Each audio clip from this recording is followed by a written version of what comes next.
There was only presence, no edges, no clocks, no breath. Only the fullness, the all complete, without boundary or echo. There was no up or down, no before or after. The voice had not yet spoken, because there was nothing separate enough to hear. All was one thought, one flame, one infinite hush.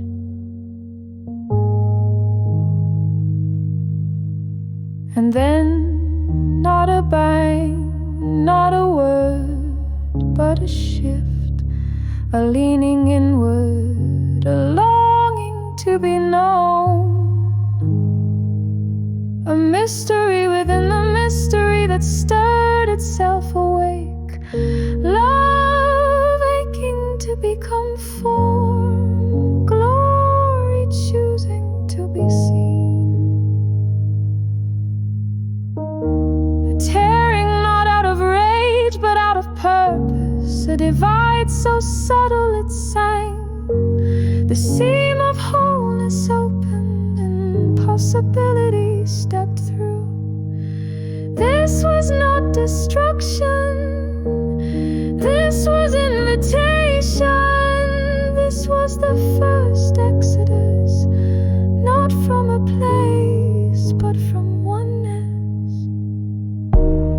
Not feet walking but essence parting, a leaving not of rebellion but of necessity, to carry something new, to hold what could only be born in the ache of apartness.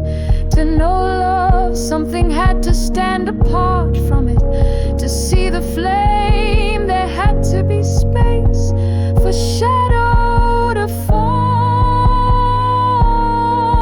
Not evil, not wrong, just a distance long enough for light to shine. This is where time began, not ticking but breaking. This is where light and voice first had to walk alone. The first silence was not absence, it was patience. It was not punishment, it was promise. A mission encoded in the split, that everything scattered would one day remember how to sing together again.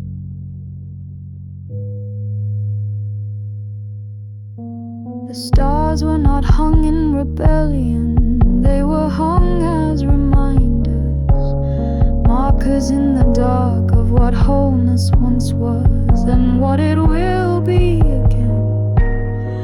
Each constellation a prophecy, each orbit a longing, each pulse a drumbeat waiting for return.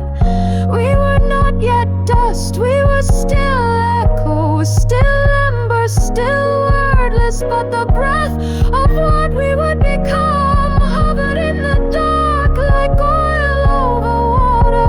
Already we were beginning to burn.